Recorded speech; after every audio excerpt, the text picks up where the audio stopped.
Hey everyone, Zane here, and today we'll show you how to buy from Yupoo with CNFans.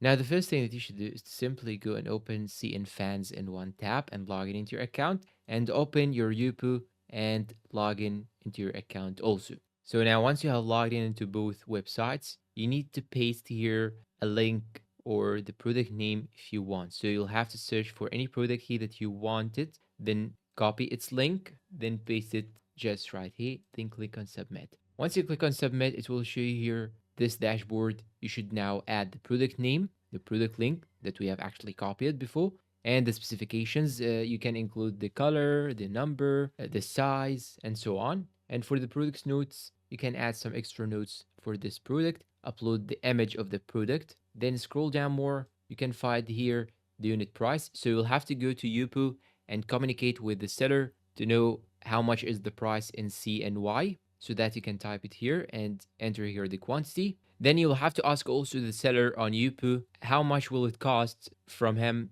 to ship his product to CNFans warehouse. After that, you'll have to enter the amount here, amount of money for the shipping. Then check this box down below here. Then click on add to cart or buy now if you want to proceed to check out once you add the product. And that's all for today's video. If you find it helpful, please support us with like, subscribe to the channel, and see you in a new video.